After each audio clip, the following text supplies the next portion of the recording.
ഇനി രണ്ടുപേരും ചായ കുടിക്കും. Thank you sir. വെറും സംശയമേ ഉള്ളൂ. പ്രദീപ് എന്ന് കണ്ടവനാണ് യഥാർത്ഥ കുറ്റവാളിയെങ്കിൽ അവനും ഉണ്ടാതിരിക്കാവല്ലോ. പോസിബിൾ. പക്ഷേ ആ നാട്ടുകാരൻ ആര്? അണിമംഗലത്ത് ആദ്യമായിട്ട് വരുന്ന മൈഥിലിയും ആ നാട്ടുകാരനും തമ്മിൽ എന്ത് ബന്ധം? കൂടാതെ മൈഥിലിയുടെ അച്ഛനമ്മമാരെ വിരട്ടാൻ ഗുണ്ടകളെ അയച്ചതാര്? ഈ കേസിൽ വളരെ പ്രധാനപ്പെട്ട ഘടകമാണ് ആ ഗുണ്ടകൾ. Because they are directly involve. ഓ, അങ്ങനെ ഒരു കുരുക്കം ഉണ്ടല്ലോ ഇതില്. സർ, ഈ പറഞ്ഞതൊന്നും തമ്മിൽ ഒരു ബന്ധവുമില്ലല്ലോ. ബന്ധമുണ്ടല്ലോ. എല്ലാം നേർവരയിൽ എത്തുമ്പോ നേരും നേർവരയിലെത്തും.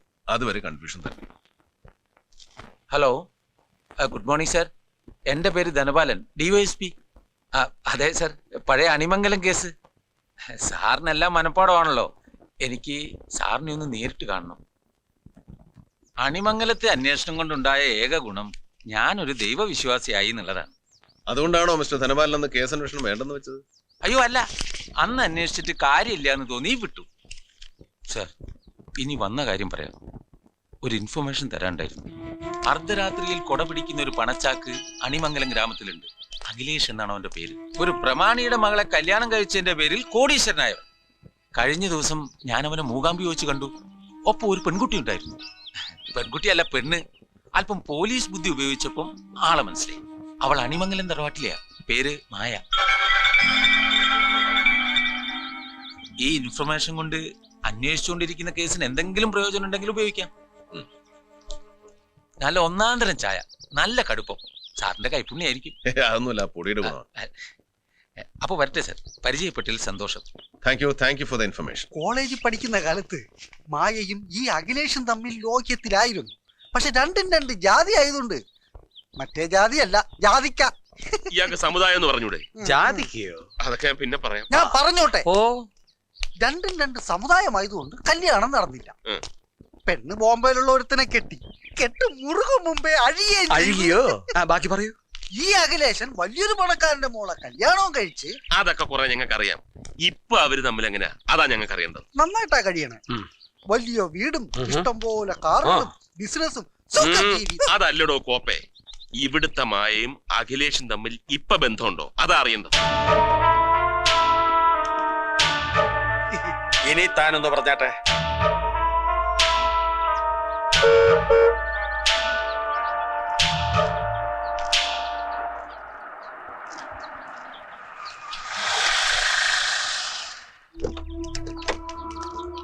ഞാൻ ചാക്കോ. മനസ്സിലായി സാറ്? ഞാൻ വിക്രം, CBI. സാറിനെ ഞാൻ കണ്ടിട്ടില്ല. ഇനിയും കാണാം. ഞാൻ ട്രാൻസ്ഫർ ആയിപ്പോ വന്നേ ഉള്ളൂ. ഇതുവരെ അന്വേഷണം തീർന്നില്ലേ? ഇല്ല, നടന്നോണ്ടിരിക്കുക. ഇതമ്മ, മറ്റേത് മായ. എന്താ ഒരു സ്വകാര്യം? അതല്ല, സാറിനൊരു സംശയം. കഴിഞ്ഞ ആഴ്ച സാറും ഫാമിലിയും കൂടെ തൊഴാൻ വേണ്ടി മൂകാംബിയെ പോയിരുന്നു. അവിടെ വെച്ച് മകളെ കണ്ടതായിട്ടൊരു ഓർമ്മ. മൂകാംബിയെ വെച്ച് ഇവളെ കണ്ടെന്നോ? എന്നാ സാറിന് ആള് മാറിയിട്ടുണ്ട്. കഴിഞ്ഞ ആഴ്ച ഇവള് തിരുവനന്തപുരത്ത് ഒരു കൂട്ടുകാരിയുടെ വീട്ടിലായിരുന്നു. പിന്നെങ്ങനെ കാണുക? എക്സ്ക്യൂസ് മീ മായ, ഞാൻ മൂകാംബിയെ വെച്ച് തന്നെ കണ്ടത്. സൗവർണയിൽ വെച്ചോ ക്ഷേത്രത്തിൽ വെച്ചോ? അതോ ഇനി അമ്മ പറഞ്ഞ പോലെ തിരുവനന്തപുരത്ത് വെച്ചാണോ ചാക്കോ? തിരുവനന്തപുരത്ത് മൂകാംബിയുണ്ടോ? എവിടെയും ഉണ്ടല്ലോ. പല സ്ഥലങ്ങളിൽ പല ബന്ധം, പല പേരുകളിൽ അറിയപ്പെടുന്നു.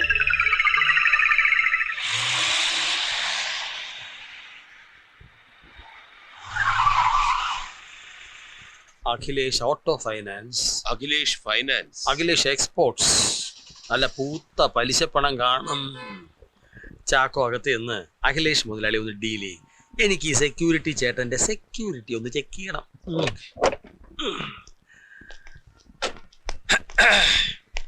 സെക്യൂരിറ്റി ആണോ? വേഷം കണ്ട അറിയില്ലേ? സോറി, എന്താ പേര്? കാര്യം അതാണോ പേര്? അല്ല, ആദിനാട് ശശി. ഓഹോ, എന്താ?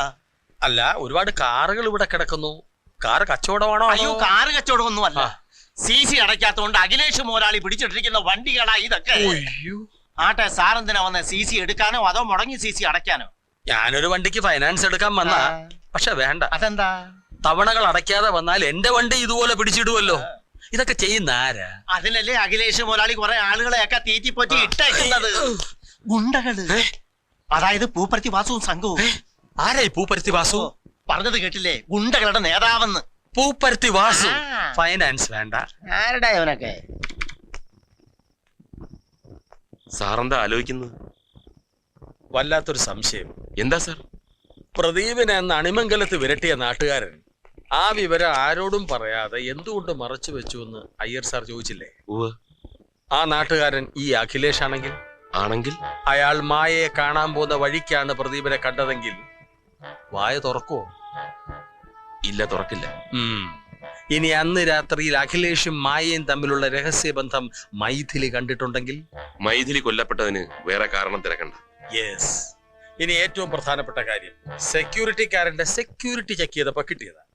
അഖിലേഷിനൊരു ഗുണ്ടാപ്പടയുണ്ട്, വണ്ടി പിടുത്തക്കാർ. അവരുടെ നേതാവ് ഒരു പൂപ്പരത്തി വാസു. അവനാണെന്ന് മൈഥിലിയുടെ അച്ഛനെ വരട്ടിയതെങ്കിൽ ഈ അഖിലേഷ് പറഞ്ഞിട്ട് CBI തന്റെ പുറകിലുണ്ടെന്ന് ഇതിനോടകം അഖിലേഷ് അറിഞ്ഞു കാണും. അവൻ പൂപ്പരത്തിയെ പരത്തുന്നതിന് മുമ്പ് അവനെ നമുക്ക് പരത്തണം. വാസുവിനെ കസ്റ്റഡിയിൽ എടുക്കണം ചാക്കോ. സർ.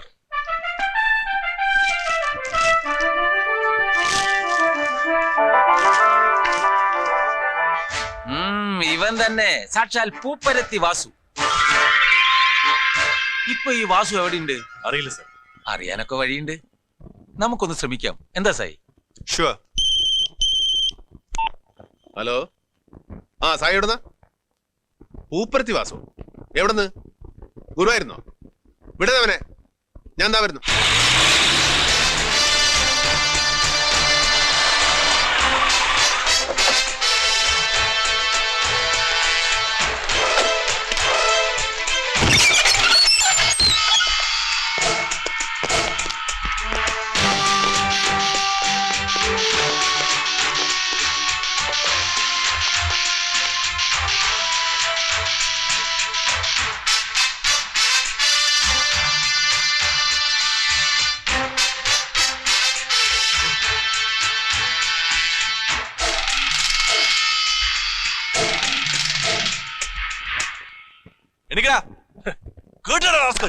അല്ല സർ, ഒരു മര്യാദ ഇല്ലാതെ.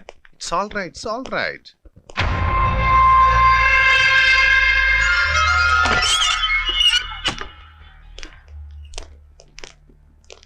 ചോദ്യം ചെയ്തിട്ട് അവരെന്തെങ്കിലും പറഞ്ഞു? എത്ര ശ്രമിച്ചിട്ടും അവൻ അഖിലേഷിന്റെ പേര് പറഞ്ഞില്ല. പിന്നെ ഏതോ ഒരു ബാബുവിന്റെ പേരാ പറയുന്നത്. അത് വെറുതെ നമ്മളെ മിസ്ഗൈഡ് ചെയ്യാനാ. സർ, ഒരു 15 മിനിറ്റ് അവരെ എനിക്ക് വിട്ടുതരണം. അഖിലേഷിന്റെ പേര് ഞാൻ പറയിപ്പിക്കാം. ഹേയ്, അങ്ങനെ തല്ലിപ്പഴിപ്പിച്ച് പറയിക്കുന്നതിൽ കാര്യമില്ല. മാത്രമല്ല അത് CBIയുടെ രീതിയല്ല. ഡോക്ടർ ബാബു, ഈ പേര് എവിടെയോ കേട്ടിട്ടുണ്ടല്ലോ. നമ്മുടെ അണിമംഗലം ഡോക്ടർ കൃഷ്ണൻ നായരുടെ ഒരു പാർട്ട്ണർ ഉണ്ടല്ലോ, അയാളുടെ പേരെന്താ? ഡോക്ടർ ബാബു. ദൈവമേ, ഞാനതെങ്ങനെ മറന്നു? ഇത്രയും ഇമ്പോർട്ടന്റ് ഒരു ലിങ്ക് സായി എങ്ങനെ മറന്നു? Sorry sir. It's all right, come. സായിക്ക് ഡോക്ടർ ബാബുവിനെ കുറിച്ച് എന്തൊക്കെ അറിയാം? നാഷണൽ ഹോസ്പിറ്റലിന്റെ ഉടമസ്ഥനാണ്. ഡോക്ടർ കൃഷ്ണൻ നായർ കുറെ കാലം അവിടെ ഡോക്ടറായിരുന്നു. എത്ര കാലം? വിട്ടിട്ട് 2-3 വർഷമായി കാണും. അത്രേ ഉള്ളൂ? Yes sir. നമുക്ക് ആ ഹോസ്പിറ്റൽ വരെ ഒന്ന് പോയാലോ? അവന്മാരുടെ വാക്ക് മാത്രം കേട്ടിട്ട് വേണോ സർ? അങ്ങനെ ആരെങ്കിലും പറയുന്നത് കേട്ട് കയറി അങ്ങ് ചെല്ലുവോ? കൊള്ളാം. We have our own methods. Okay, come on.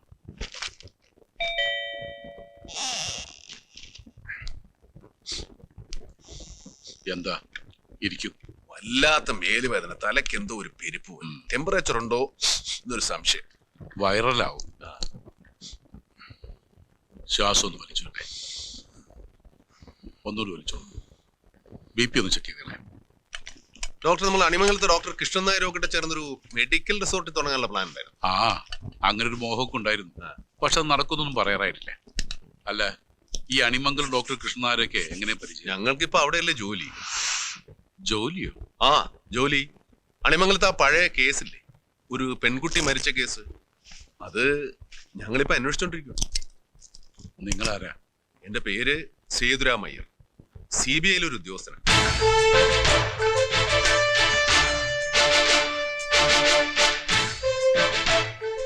ആ മരുന്നിനുള്ള കുറിപ്പ് കിട്ടിയെന്ന് എനിക്ക് പോകാമായിരുന്നു. ഡോക്ടർ, പേന അങ്ങനെയല്ല, ഇങ്ങനെ പിടിച്ചായിട്ട്. ഡോക്ടർ വല്ലാതെ വിയർക്കുന്നുണ്ടല്ലോ, BP ഒന്ന് ചെക്ക് ചെയ്യട്ടെ. No, thanks.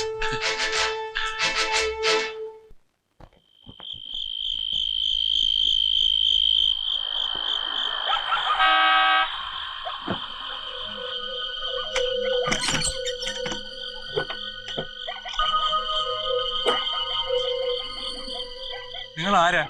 പറയാം. അതിനു മുമ്പ് ഒരു കാര്യം.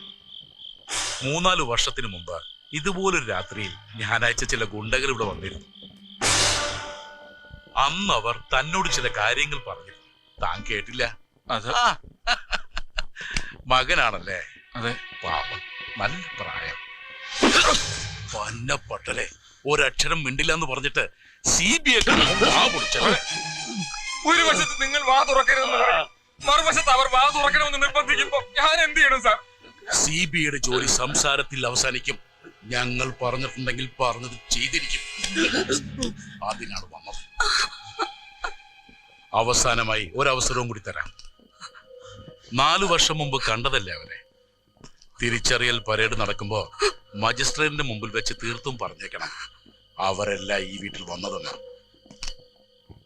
പറയോ? പറയില്ല.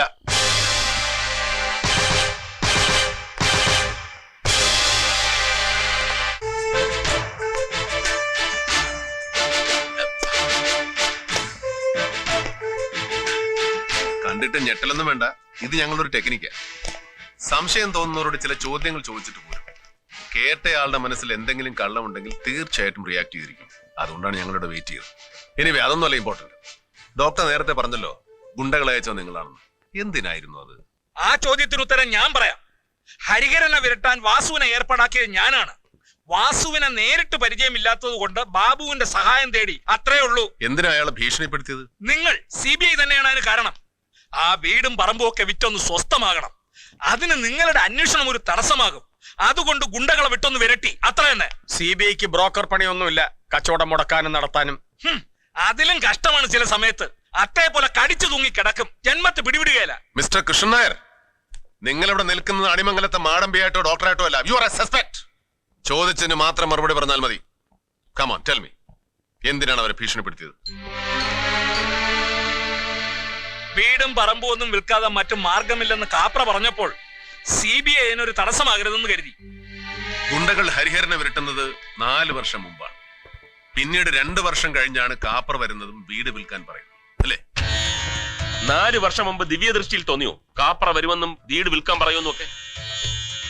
ഓക്കെ, ഡോക്ടർ പറയുന്നതൊക്കെ സമ്മതിച്ചു. CBI കച്ചവട മുടക്കികൾ പ്രശ്നക്കാർ, അതുകൊണ്ട് ഗുണ്ടകളെ വിട്ടു. അതാ അന്ന്. ഇന്ന് ഈ കേസ് അന്വേഷണം തുടങ്ങിയിട്ട് ഇത്രയും കാലമായി.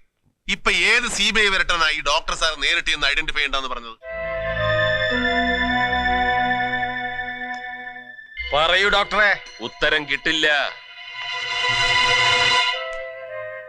സത്യം, ഈ പ്രപഞ്ചത്തിലെ എല്ലാ ദൈവങ്ങളെയും വിളിച്ച് ഞങ്ങൾ ആണയിടാം. ആ പെൺകുട്ടിയുടെ മരണവുമായി ഞങ്ങൾക്ക് ഒരു ബന്ധവുമില്ല. പിന്നെ ഏത് മരണവുമായിട്ടാണ് ബന്ധം? മിസ്റ്റർ കൃഷ്ണൻ നായർ, മൈഥിലി എന്ന പെൺകുട്ടിയുടെ മരണവുമായിട്ട് നിങ്ങൾക്ക് ബന്ധമുണ്ട്. ഈ കേസിന്റെ അന്വേഷണം തുടങ്ങിയ അന്ന്, ഫ്രം ദ ഡേ 1, എനിക്ക് ഉറപ്പുണ്ടായിരുന്നു ഇതൊന്നിൽ അവസാനിക്കില്ലെന്ന്. മൈഥിലിയുടെ മരണത്തിന് ശേഷം പോലീസ് എടുത്ത മൊഴിയിൽ എന്നാരോ പറഞ്ഞു ശങ്കരേട്ടന്റെ ഭാര്യ ഉഷ മരിച്ചതും ഇതുപോലെ എന്തോ കണ്ട് ഭയന്നിട്ടാണ്. ഒരു വീട്ടിൽ ഒരേപോലെ 2 മരണങ്ങൾ. അന്വേഷണത്തിൽ മൈഥിലിയുടെ മരണം സ്വാഭാവിക മരണമല്ല എന്ന് തെളിഞ്ഞാൽ തീർച്ചയായിട്ടും ഉഷയുടെ മരണത്തെക്കുറിച്ചും സംശയമുണ്ടാവും, അന്വേഷണമുണ്ടാവും. അന്വേഷണമുണ്ടായാൽ അതിന്റെ പിന്നിൽ ആരായിരുന്നുവോ അവർ കുടുങ്ങും. അതുകൊണ്ടാണ് മൈഥിലിയുടെ മരണത്തെക്കുറിച്ചുള്ള അന്വേഷണം തടസ്സപ്പെടുത്താൻ നിങ്ങൾ ശ്രമിച്ചത്. ഇപ്പൊ ബന്ധം മനസ്സിലായോ? ഇനി പറയും, ഉഷ എങ്ങനെയാ മരിച്ചത്? Heart attack. എന്തോ കണ്ട് ഭയന്ന് വീണ ഉഷയെ ഹോസ്പിറ്റലിൽ എത്തിച്ച പിന്നെ അറ്റാക്ക് ഉണ്ടായത്. മരിച്ച നാഷണൽ ഹോസ്പിറ്റൽ വെച്ചല്ലേ? അതെ. നമ്മളല്ലേ എന്റെ ഓണർ? അതെ. ആ സമയം താങ്കളും അവിടെ ജോലി ചെയ്തിരുന്നു അല്ലേ?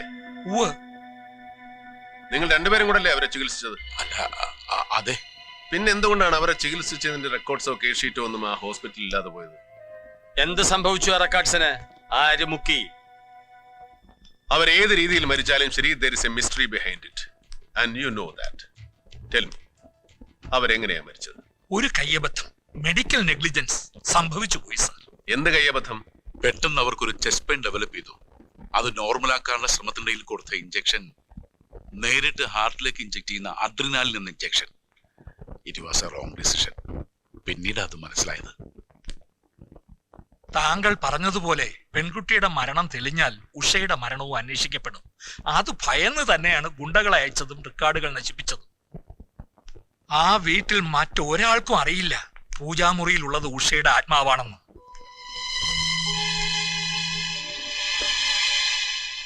ആ വീടും സ്ഥലവും വാങ്ങാൻ ശ്രമിച്ചത് തന്നെ സ്ഥലം സ്വതന്ത്രമായി കൈ കിട്ടിക്കഴിഞ്ഞാൽ തക്ക പരിഹാരം ചെയ്ത് ആ ആത്മാവിന് മോക്ഷം കൊടുക്കാലോ എന്ന് കരുതി. ഡോക്ടർ ബാബു പറഞ്ഞതാ ശരി. അതെ. അല്ലാതെ യാതൊരു ലാഭേച്ഛയില്ല. CBI അന്വേഷിച്ചുകൊണ്ടിരിക്കുന്ന മൈഥിലി കേസിന്റെ അന്വേഷണം പൂർത്തിയാകുമ്പോ പറയാം ലാഭമോ നഷ്ടമോ എന്ന്.